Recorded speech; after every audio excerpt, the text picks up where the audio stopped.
I am going to be talking about green Tara. And a good place to start with this teaching is that green Tara is a deity practice, and it is considered to be okay for anybody to do it together in a group. In the past, it has been said as long as you're in the same shrine room together, and now we're in the era of COVID and Zoom, and I am going to say that it's all right to do it together on Zoom, that they are doing pujas on Zoom at KTD and other places. And so this is one thing I like about Tibetan Buddhism is that it's actually not about trying to recapture a time that existed in the past that no longer exists, needless to say. And so it's adaptable to the world of the 21st century. So it's a deity practice, as I said, and much of what applies to green Tara is also applicable to many of the other deity practices that we do here at the Hay River KTC, the Minneapolis KTC, and of course, Karma Triana Dharma Chakra Monastery. So it's important to realize that. And as you practice more and more and do different deity practices, we are presently doing White Tara once a month, Amitabha and Chenrezi once a month, Medicine Buddha once a month, and now green Tara. That there's a lot of things that are applicable to all of these practices and many other. And then some of you have been here for doing the thousand arm Chenrezi practice of Myeongne. So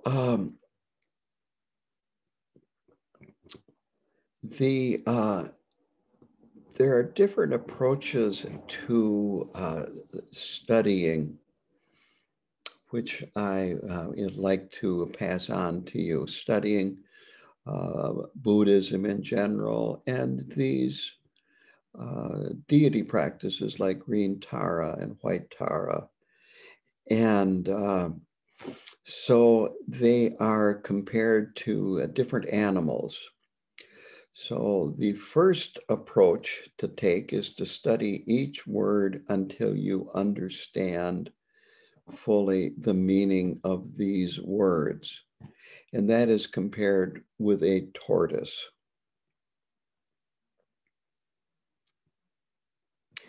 And then from that understanding, begin to understand each section, because these practices have different sections, and these different sections have different meanings. So then as you start understanding the sections, this is compared to leaping like a tiger. The third type of approach and level of understanding is to understand the practice as a whole. And this is an aerial view compared to a Garuda, which flies, is a bird that flies in the sky. So understand in great detail each little word, concept, meaning, and so forth. And then the sections, some sections are For instance, developing the visualization of the deity. Others might be praise of the deity, making offerings to the deity, going for refuge, and so on and so forth. So these are the different sections, and then seeing it as a whole and understanding that. And this part here, this next part, can't be emphasized enough. And that is a disgust for samsara, really being, you might say, sick of being in samsara. Otherwise, the practice can be intellectual. And we have to really want to let go of our attachments and to not delight so much in samsara. And that's a very important point. It's easy to see these things in other people, where other people are attached, and how that's a problem for them. And it's much more difficult to see it in ourselves. But of course, it's much more profound to see it in ourselves. I like to use the example of when you are reading a book or attending a teaching and you think, oh, I wish so-and-so would be hearing this or reading this because they could really benefit from this, or they really need to hear this. And the bottom line is that frequently what happens is that when we see our faults in other people, those are the ones that really get us going. And so there's a saying in Tibetan Buddhism, which is, we look into a mirror, see a dirty face, and try to wash the mirror. And so when you see other people, shall we say, getting you irritated, getting you upset, thinking that they need to change or need to learn something, that is the time to take a time out and look within and ask yourself, do I ever do this? And of course, if you find the answer is yes, then apply the remedies. So it's really important for the practice to be effective. Any Buddhist practice is to really, instead of wanting to have a better time in samsara, to be motivated to actually get out and understand that there really isn't a safe place in samsara. Then the next point is to have the correct aspiration.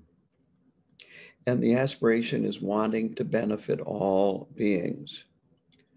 I will practice the Dharma to benefit all sentient beings in order that they may obtain enlightenment. So this is what is called bodhicitta, awake mind. And it is really important. When we start the practice, we make the aspiration to practice and to be able to lead all beings to enlightenment, to Buddhahood, or in Vajrayana, actually, the goal is the state of Vajradhara. So since this is a Vajrayana practice, the aspiration is actually to lead all beings to the state of Vajradhara. And Vajradhara is primordial mind that has never been confused, always been enlightened from the beginningless beginning. And then the other type of aspiration is implementation or engagement. And that is when you actually are doing the practice. So that's an important point. By having that motivation in the beginning, and it is included in the text in the section where we take refuge and then uh, develop this aspiration bodhicitta.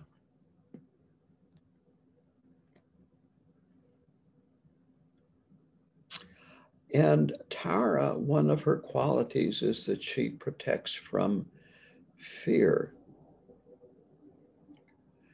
And what this means is not that you become free of fear, but that you develop bravery and are not afraid of fear, that you go beyond fear. You recognize the fear, but then you go beyond fear.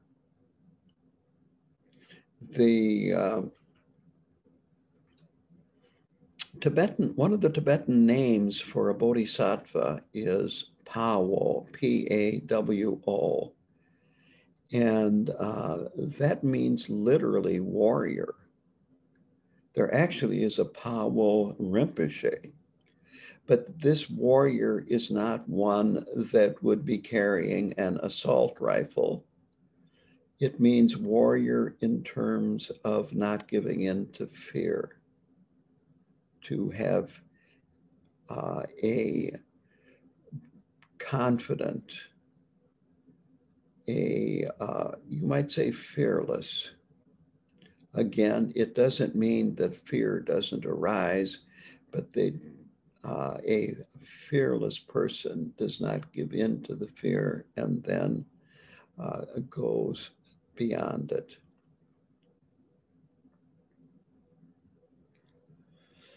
So in the ultimate sense, Tara is your own mind.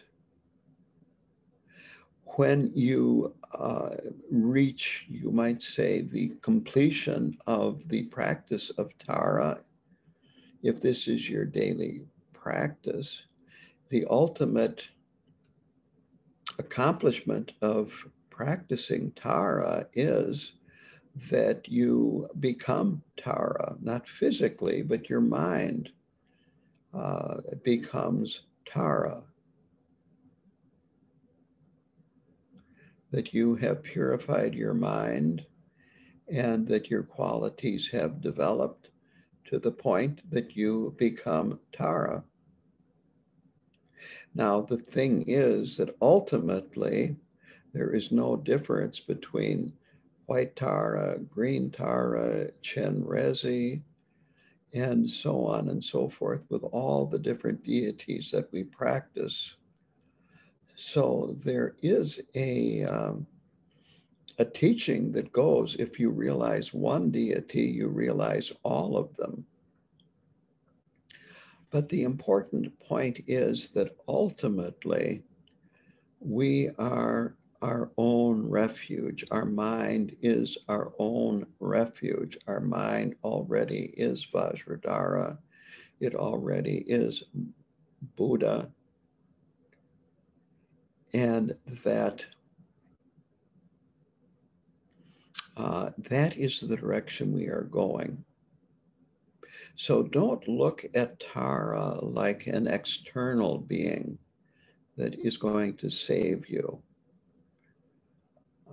You could say we do the practice of Tara or any of these other deities, and we start out thinking that Tara is outside of us. And we make offerings to her, we give praises to her, and so on and so forth. But we actually visualize ourselves as Tara. And gradually, as we do the practice, and through practice and study, our understanding deepens. we realize that we are, well, receiving blessings from Tara. She is not separate from us and who we are. And so gradually that duality dissolves, weakens, and then eventually dissolves.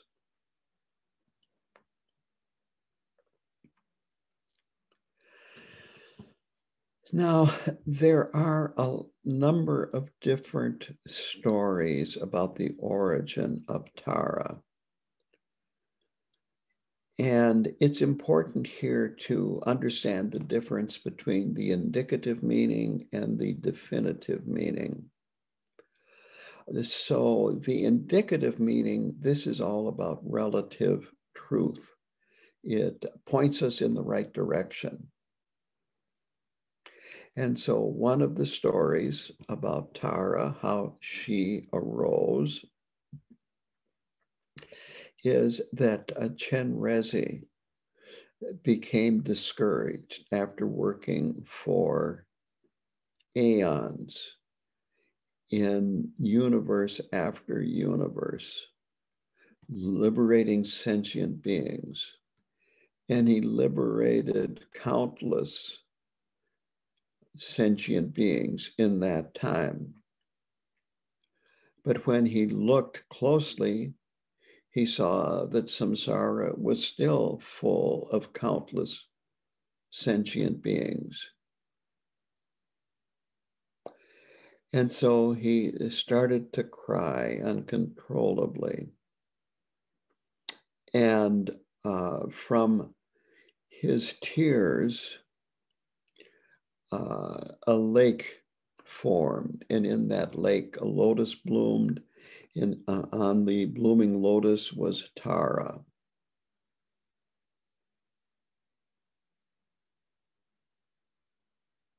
Another story about her is that when she was a princess in human form, that she vowed that she would always be in female form until she attained enlightenment. And now Tara is a bodhisattva, just like Chenrezig. But this is a very important point, that all these bodhisattvas manifest as bodhisattvas, but their realization is the same as Buddha. There is no difference, but they manifest in their form so that they can guide us ordinary beings out of samsara.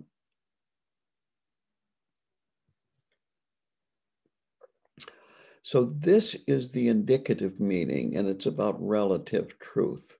And this points us in the right direction, helps us understand, kind of like that turtle crawling. But then the definitive meaning is about absolute truth. And so from the point of absolute truth, Tara is in the Tibetan, Yum Chenmo, which means the great mother, that she embodies the ultimate meaning of the Dharma. That is the Dharmakaya and emptiness.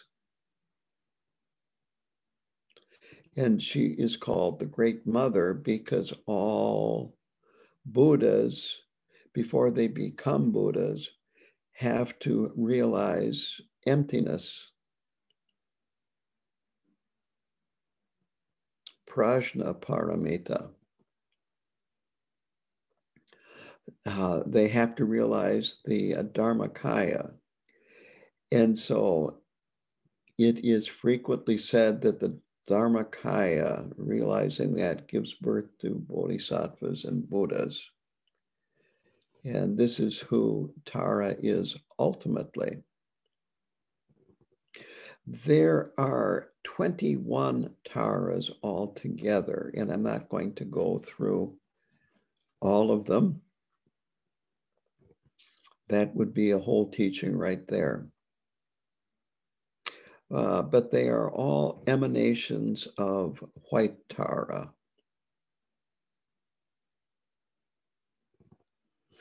And they represent different abilities of Tara. So the Karmapa is an emanation of Chenrezi. Tara came from a tier of Chenrezi. And therefore, the Karmapa also is inseparable from Tara. So this is an important point to understand this connection. And so ideally, when COVID is no longer a problem, if you have not had a empowerment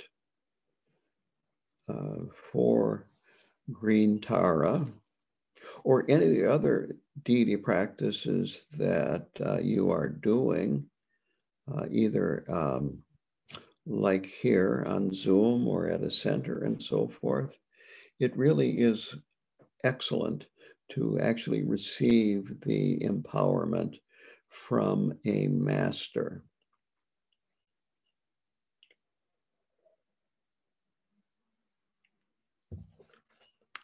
And I do not do empowerments. I have never even asked if I could do an empowerment. The next element, and what this empowerment does, by the way, is there's this unbroken lineage. And this transfers this power to you through this unbroken lineage. I have been teaching on the book Ground Path and Fruition by Tai Situ Rinpoche, and in a section I just talked about, he looked at the empowering master as being like a switch, you being the light bulb, and the electric current coming through the wires as being the power of this unbroken lineage that the Vajra master then transmits to you, and you being a light bulb. So there is also a lineage that is transferred through the reading transmission. And the Tibetan word is lung. And this I can do for many of the practices because I have received them. And this is, the text is just read quickly. And you receive an additional blessings this way. And it makes your practice more effective. Both the Wang and the Lung make your practice more effective and powerful. And then the third is what's called TRI, T-R-I, as opposed to T-R-E-E. And this is the instructions on how to do the practice. And that is what I'm going to be doing today and in maybe one or two future teachings, as many as it takes for me to go through the practice. And this is necessary, A, for your practice to be effective. Secondly, to keep you on track, to keep you from going off in wrong directions and potentially harmful directions.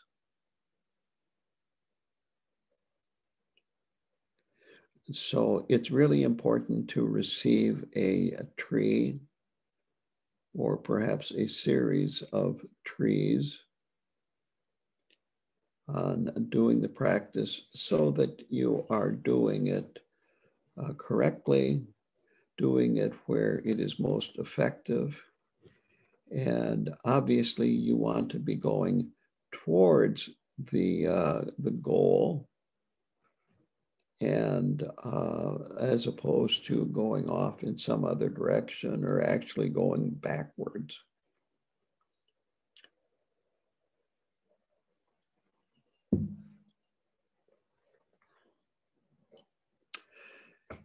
The preparation for doing green Tara is no meat or alcohol before practice. And cleanliness is also important. So it's good to at least wash your face and hands before practice. So that is the introduction. Now I'm going to go to the actual practice. And so it starts out with visualizing yourself, visualizing green Tara in front of you in the sky above you. So she is described this way. First of all, magnificent, absolutely magnificent. She is female and very feminine. And she is 16 years old. Sometimes they use the description in the full bloom of youth, being compared with a flower that is in full bloom, but just bloomed very fresh and beautifully. And so she is adorned with the Sambhogakaya types of clothing and ornaments, just like Chenrezig and White Tara. Her left hand holds a blue lotus in the gesture of the three jewels, and her right hand is extended over her knee, palm upward and outward. And this is the mudra of supreme generosity. Now, these Sambhogakaya forms are only visible to bodhisattvas who are on the bhumis, which means that they have realized emptiness. So we are not on the bhumis. We have not realized emptiness, and we have never actually seen directly any of these Sambhogakaya deities. So this is based on what has been seen and experienced by bodhisattvas. This is an important point. And actually, when you do attain the realization of emptiness, and you have done this practice a lot, then great practitioners will have a vision or visions of the deity that they are practicing, and will receive teachings directly from that deity. But we are not at that level, and so we visualize green Tara. She's seated on a lotus and moon seat.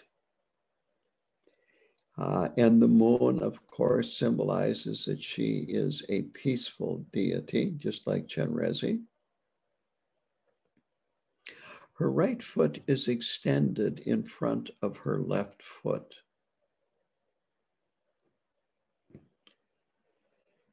And I once saw Khenpo Tenkyong, who is quite strong physically, in this posture, and he demonstrated the meaning of that posture. And with that right foot extended, he immediately got to his feet without hesitation. And when I say immediately, it wasn't quite instantaneous, but I think saying that he sprang to his feet would be an accurate description. And so that's the idea, is that she is ready to immediately benefit sentient beings. She is the embodiment of all the qualities of enlightened beings. As I said earlier, all of them. Her realization is no different than that of a fully enlightened Buddha, any of the other bodhisattvas, in the 3 times and the 10 directions. And as I said earlier, she's inseparable from His Holiness, the 17th Karmapa. So that is the visualization. The next point in the text is refuge and bodhisattva or bodhicitta, generating bodhicitta. So she is the authentic embodiment of the 3 jewels, and we take refuge in her in order to bring all sentient beings to enlightenment, not just ease their suffering. And this is an important point about refuge, that in the refuge vows, we are really taking refuge to free ourselves from suffering. But in Vajrayana Buddhism, when you take refuge and say these refuge vows, like in this practice, we are doing it with the bodhisattva motivation of wanting to take refuge so that we can be of more benefit to other beings and eventually bring them all to enlightenment. So the other half of this section is engendering bodhicitta. And in Buddhism, these aspirations sometimes can seem totally unrealistic. Like, what's the point? It'll never happen. We're promising here to work tirelessly until all beings have been freed from samsara. And Chen Rezi hasn't been able to do that, and he's been working on this for a lot longer than I have. You can go down that path if you like. But the point is, if you don't have this aspiration to free all sentient beings from suffering, you will never reach the goal. It is that simple. If you never have the aspiration to be an Olympic champion winning gold medals, no one is going to knock on your door and say, by the way, you deserve an Olympic gold medal. It just is not going to happen. Now, if you have that aspiration and you train and you try over and over again, maybe you will succeed and maybe you won't, but it can happen. So it's a bit like that we need to have this motivation. And again, this is the reason why at the very beginning I talked about renunciation from samsara, that we really have to want at a very deep level to free ourselves from samsara. to really see the futility of samsara, that no matter how much you accumulate, no matter how much you do in the samsaric world, in samsaric activities, in the end, you die and you leave it all behind. A lot of my friends are my age. Some of them have died already. And those that are still alive, some of them have talked to me about, well, you know, I have, you could say, the work of my career here. Some of it's on paper, some of it's on the computer, yada, yada, yada. How do I preserve this? You know, because it's important. And maybe if it was preserved, no one would read it or look at it anyway. And it's really important to realize impermanence and understand impermanence. That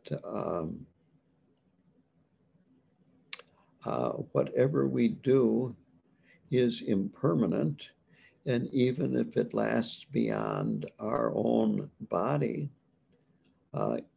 it still will deteriorate and cease for various reasons. And in terms of our own bodies, I can tell you from my experience that my body is going downhill. And I'm trying to, you might say, make that slope more gradual. Maybe that's a good way to put it. But the bottom line is that at some point, I will be dead. I will be nothing but a corpse in terms of my body, and my mind will go on. And of course, it's my aspiration that I can be reborn in a Pure Land and then come back as a bodhisattva and lead others out. But it's really important to have this aspiration not to reduce your suffering and your fear in samsara, but to actually develop a certain revulsion for samsara and really seriously want to get out.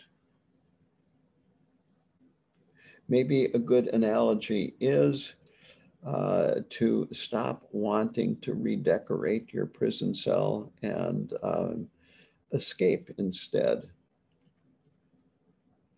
So that is the refuge in bodhicitta. The next section is the 7-branch prayer. And this is a very standard prayer. The words might be different, but a 7-branch prayer has these 7 sections, parts, you could say. I talked earlier about the tiger, understanding the parts, leaping.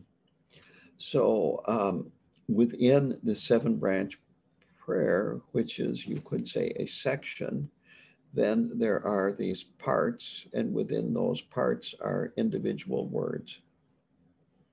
So here we are still in our ordinary form. And the first section, the first branch, is paying homage and prostrations. It is paying homage and prostrations to enlightened beings. The second is making offerings. And these words are include different types of offerings, but basically it is the idea of Tara is a superior being, an enlightened being. She is worthy of respect, worthy of devotion, and holding above us. And that's why we visualize her in front of us and above us, because she's at a higher level than we are.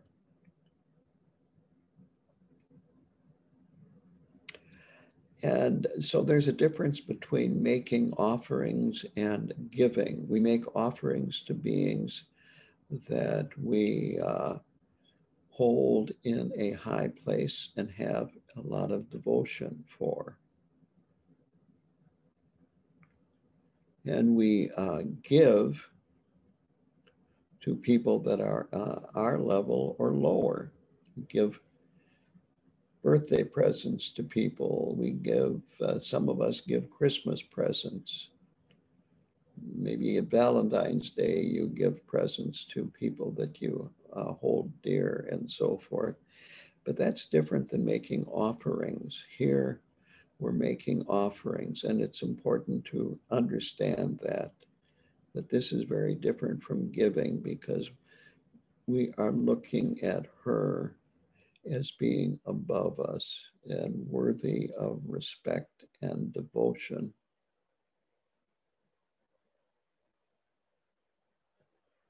Again, Tai Situ Rinpoche described it this way, and that is that you might have respect for a teacher, but with, and this is a mundane teacher, but with these, he was talking about high lamas, but I'm going to extrapolate here to deities like Chenrezig and Tara. With them, we look at them as being examples of an enlightened being. And so the respect also includes this devotion of wanting to be like them.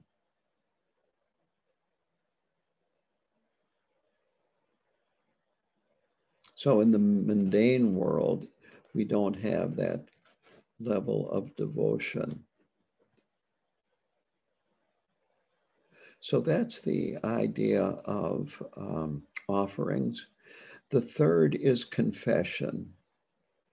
All of us have done things in this life and our countless number of previous lives. I think I used the wrong word. I said countless. I guess that's the right word, but in a way, it's not strong enough. It is such so many previous lives that we have had that not only would it be fruitless to try to count them, but it would just boggle our minds at the numbers of previous lives that we have had since the beginningless beginning.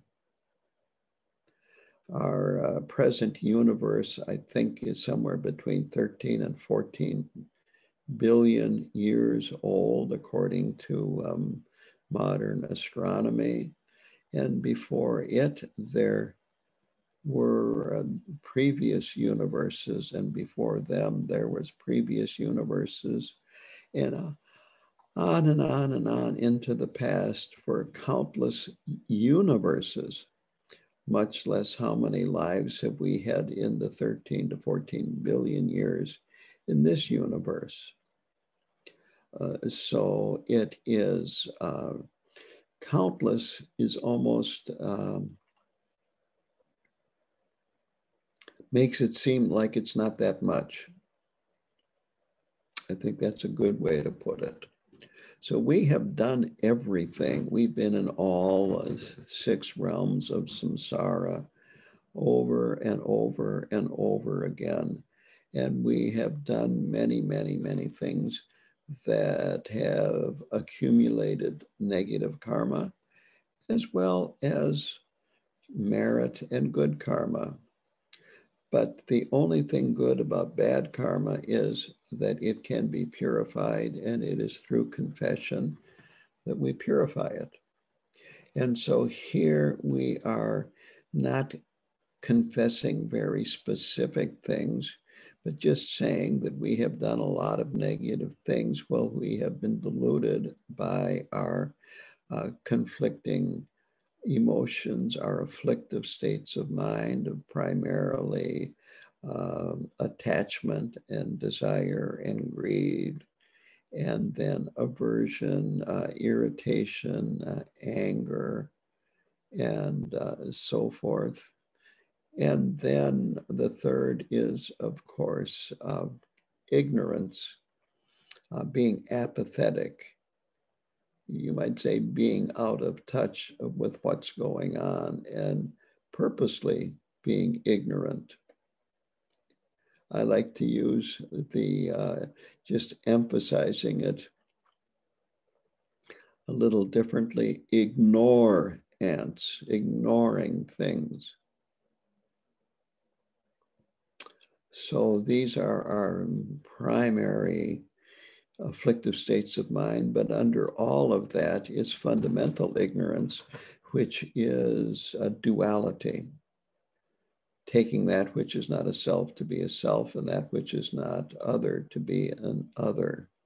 So we are confessing all of this. And then the fourth branch is rejoicing, and this is the remedy for jealousy and envy. So we're rejoicing in the merit that all sentient beings have created and accumulated from the beginningless beginning. So if we are rejoicing that other people are suffering less than us, that have a newer car, nicer house, a better job, da, da, da, da, da. This is actually then the remedy for being jealous and envious. And it turns jealousy and envy into rejoicing in their good fortune. And it creates merit for us, as opposed to creating bad karma for us. The fifth branch is requesting the wheel of the Dharma to be turned, which means requesting teachings. So that's what this is about. And it's important to do this by having interest in receiving teachings. This makes you more open to receiving them when they are given. And it also encourages bodhisattvas that are working, you might say, tirelessly behind the scenes, so to speak, to remain in this world and keep working for us ordinary beings. The next one is requesting these great beings to not pass into nirvana, but to remain and continue here teaching and benefiting us. And this too is an important point. And the last branch is dedicating the merit. And so we are dedicating whatever merit we have accumulated through the chanting of this 7-branch prayer, so that all beings may attain enlightenment. So then, and I gave a simple visualization for the front visualization. So to keep it simple, At this point, then Tara, green Tara, dissolves into light, and she melts into you. And at this point, your body, speech, and mind are inseparable from Tara. And because of that, all Buddhas and Bodhisattvas look at yourself as being pure. And you can, at this point, visualize yourself as green Tara.